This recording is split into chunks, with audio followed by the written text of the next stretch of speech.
Cześć, dzisiejszy filmik będzie opowiadał o blokadach w nożach. Nie jest bardzo skomplikowane, ale niekoniecznie wszyscy muszą wiedzieć, jak dany nóż działa, jak go złożyć, albo tym bardziej jak go złożyć bezpiecznie. Pierwszą z blokad, którą omówię, jest blokada sprężyny. Nóż teraz jest rozłożony i jest usztywniony. Naciskamy tutaj sprężynę, z drugiej strony sprężyna się podnosi i nóż można złożyć. Taka filozofia.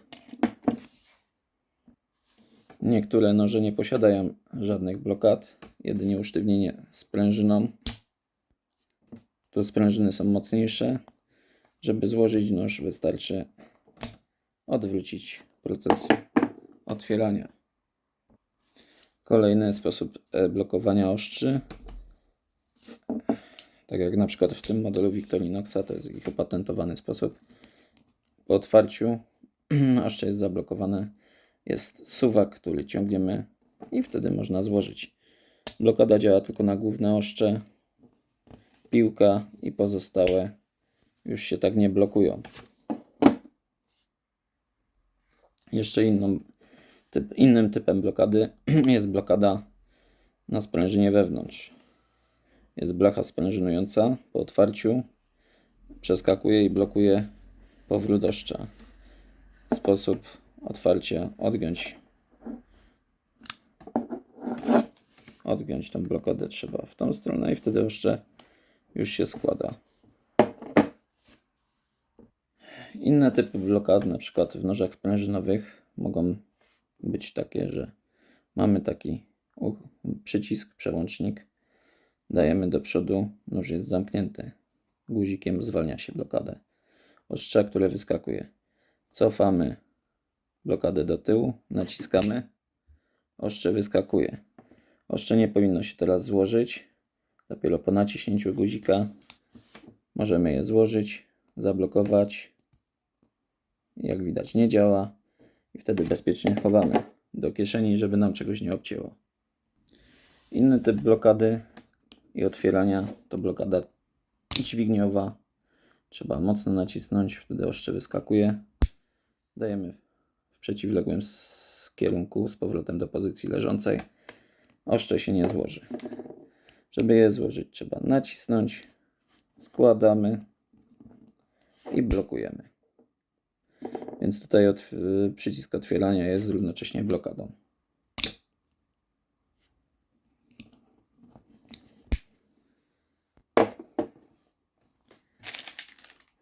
Kolejnym nożem, który ma sprężynę, dzięki temu się otwiera, jest tak zwane stiletto. Ten nóż akurat to jest stary nóż z lat 50., 60.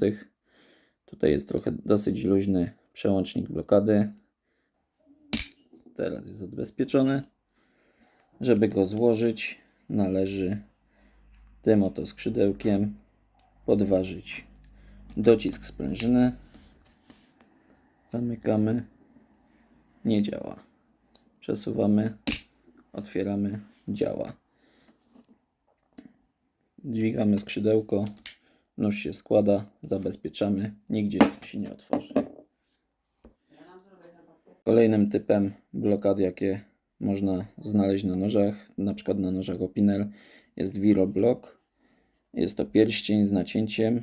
Żeby odblokować ostrze i je wyciągnąć, należy pierścień przekręcić, żeby nacięcie się pokryło z ostrzem. Otwieramy, przekręcamy i wtedy ostrze jest zblokowane.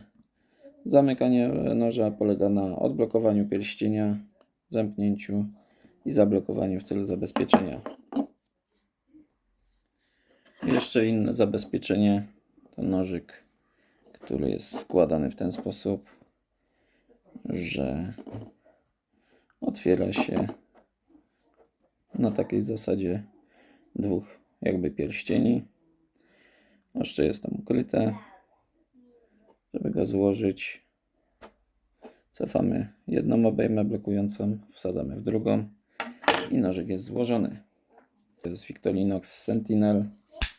On ma, podobnie jak w tym Chińczyku, blokadę, ale o ile we wszystkich nożach w większości blokada jest na lewo z ząbkami, to w Victorinoxach jest na prawo. Jak ktoś jest nieprzyzwyczajony, to ciężko mu trochę ją odblokować jedną ręką. One hand to jest chyba tylko z nazwy.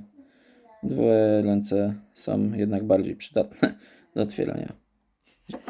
Ostatnim nożem, jaki pokażę, to jest nóż podobny jak ten, z blokadą sprężyny. Ten,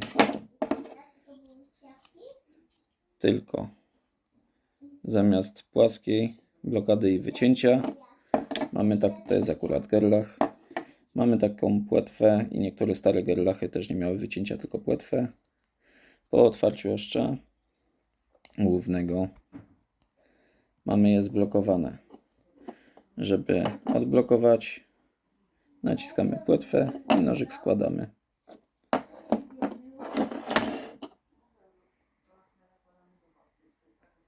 Jeśli interesuje Cię tematyka noży i scyzoryków, naciśnij subskrypcję, dzwoneczek, zostaw jakiś komentarz, daj lajka. Na pewno w przyszłości zobaczysz wiele fajnych filmów na moim kanale z zakupów i z regeneracji, gdyż kilka już jest w trakcie renderowania. Dzięki i nara.